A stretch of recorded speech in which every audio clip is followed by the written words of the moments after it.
Hello everyone, இது உங்களோட மக்கு குக்கு. இன்றைக்கி நம்ம சேனலில் ஒரு ரிச்சான இந்தியன் டெசர்ட் பார்க்க போகிறோம்.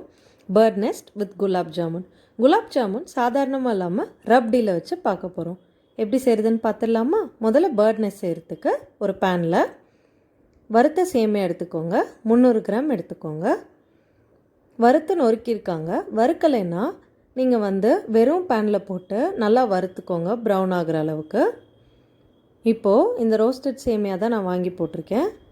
போட்டுட்டு இதை லேசாக வறுத்துக்கோங்க. இப்போ இதில் 3 டேபிள் ஸ்பூன் நெய் சேர்த்துக்கோங்க. நெய்க்கு பதிலாக நீங்கள் வெண்ணெய் கூட சேர்த்தலாம். நெய் சேர்த்துட்டு நெய் நல்லா உருகி நல்லா இந்த சேமியாவோடு சேர்ந்து நல்லா குக் ஆகணும். அது வரைக்கும் நல்லா குக் பண்ணுங்கள். இந்த மாதிரி நல்லா குக் ஆகி வரணும்.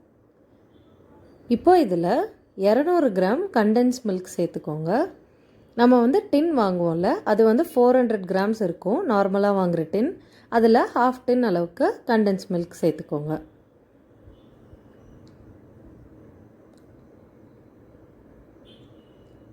இந்த கண்டென்ஸ்ட் மில்க் சேர்த்துட்டு இதை நல்லா எல்லா பக்கமும் சேமியா கூட நல்லா சேர்கிற மாதிரி நல்லா கலந்து விட்டுக்கோங்க. இந்த கண்டென்ஸ்ட் மில்க் தான் நம்ம பேர்ட் நெஸ்ட்டுக்கு பைண்டராக இருக்க போகுது. இப்போ இது நல்லா கலந்தாச்சு, நல்லா குக் ஆகியிருக்கு. இப்போது அடுப்பை ஆஃப் பண்ணிடலாம்.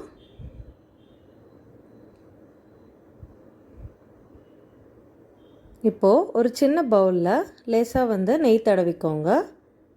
இப்போ இதில் கொஞ்சம் வார்மாக இருக்கும் போதே நம்ம எடுத்து செஞ்சு வச்ச இந்த சேமியாவை கொஞ்சமாக உள்ளே போட்டுட்டு அந்த கப்போட லைனுக்கு ஏற்ற மாதிரி அலைன் பண்ணிக்கோங்க. நீங்கள் எந்த கப் வேணால் யூஸ் பண்ணலாம். பண்ணிவிட்டு பவுல் மாதிரி பண்ணிக்கோங்க. இதே மாதிரி மித்ததையும் பண்ணிவிட்டு ஒரு அரை மணி நேரம் ஃப்ரீஸ் பண்ணிவிடுங்க. அடுத்தது ஜாமுனுக்கு தேவையான சர்க்கரை பாகு ரெடி பண்ண போகிறோம். அதுக்கு ஒரு பாத்திரத்தில் 2 கப் தண்ணி சேர்த்துக்கோங்க. 2 கப் தண்ணிக்கு 1/2 கப் சர்க்கரை சேர்த்துக்கோங்க.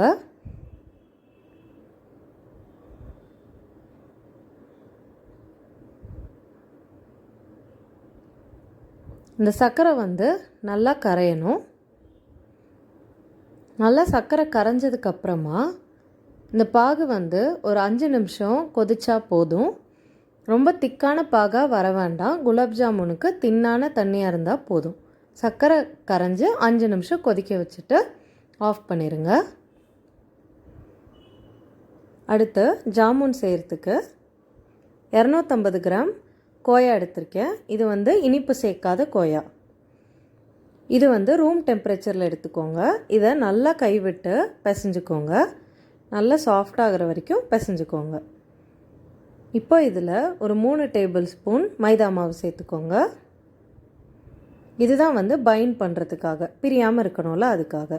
இது கூட ½ டீஸ்பூன் பேக்கிங் பவுடர் சேர்த்துக்கோங்க. கூடவே ஒரு 2 டேபிள் ஸ்பூன் பால் எடுத்து வச்சுருக்கேன். இதை இப்போ நம்ம கோயாவோடு சேர்ந்து இந்த மாவை நல்லா பிசையணும். ஒருவேளை ரொம்ப கெட்டியாக இருக்கிற மாதிரி தெரிஞ்சால் மட்டும் அந்த பாலை யூஸ் பண்ணிக்கோங்க. இல்லைன்னா பால் தேவையில்லை.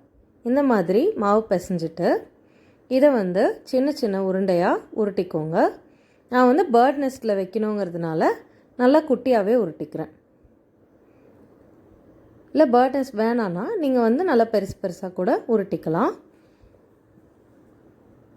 இந்த மாதிரி முழு மாவையும் உருட்டி எடுத்துக்கோங்க. இப்போ இதை பொரிக்கிறதுக்கு ஒரு கடாயில் எண்ணெய் சேர்த்துக்கோங்க. எண்ணெய் நல்லா சூடாகட்டும். சூடானதும் இதில் ஒரு குலாப் ஜாமுனாக உள்ளே போடுங்க. ஒட்டுக்கா உள்ளே போடாதீங்க. ஒன்று ஒன்றா உள்ளே போட்டு லோ மீடியம் ஃப்ளேமில் வச்சு குக் பண்ணுங்கள். ரொம்ப குறைவாகவும் இருக்கக்கூடாது, ரொம்ப ஜாஸ்தி ஃப்ளேம்லேயும் இருக்கக்கூடாது. போட்டோன்னே அடியில் போகும், அதுக்கப்புறம் இப்படி எழுந்து வந்துடும். இதை இப்படி திருப்பி திருப்பி போட்டுகிட்டே இருந்தால் தான் எல்லா பக்கமும் ஈவனாக இந்த மாதிரி வேகணும். இந்த மாதிரி கோல்டன் ப்ரௌன் ஆனோடனே நம்ம வெளியில் எடுத்து நம்ம பாகில் உடனே போட்டுருங்க. பாகில் போட்டுட்டு இது ஒரு 1 மணி நேரமாவது நல்லா ஊறணும். ஊற விட்டுருங்க. இப்போது ரப்டி பண்ண போகிறோம். அதுக்கு ஒரு பேனில் 1/2 லிட்டர் நல்லா முழு கொழுப்புள்ள பால் எடுத்துக்கோங்க. அப்போ தான் ரப்டி நல்லா திக்காகவும் ரிச்சாகவும் கிடைக்கும். இப்போது இந்த பால் நல்லா கொதிக்கணும். இந்த பால் கொதிக்கும்போது மேலே ஆடை கட்டும்ல, அந்த ஆடை எல்லாத்தையும் நம்ம உள்ளேயே எடுத்து விடணும். உள்ளேயே விட்டு விட்டு கொதிக்க விடும்போது பால் நல்லா க்ரீமியாக வரும். இந்த மாதிரி சைடில் ஒட்டுறது எல்லாத்தையும் நல்லா ஸ்க்ரேப் பண்ணி விட்டு உள்ளே விட்டுருங்க. அப்போ தான் நல்லா க்ரீமியாக நமக்கு அந்த ரப்டி டெக்ஸ்சர் கிடைக்கும். பால் பாதி அளவு குறையிற வரைக்கும் வெயிட் பண்ணுங்கள். பாதி அளவு ஆனதுக்கப்புறமா இதில் 1/2 கப் சர்க்கரை சேர்த்துக்கோங்க. இது கூடவே வாசனைக்காக ஏலக்காய் நான் லேசாக க்ரஷ் பண்ணியிருக்கேன், அதை சேர்த்துக்கோங்க. இது கூட கலருக்கு ஒரு பிஞ்ச் குங்குமப்பூ சேர்த்துக்கோங்க. சேர்த்துட்டு இது எல்லாத்தையும் நல்லா கலந்துக்கோங்க. இந்த சர்க்கரை கரைஞ்சி ஒரு 5 நிமிஷம் மட்டும் கொதிக்க விடுங்க. இது நல்லா திக்காக க்ரீமியாக ஆகிடும்.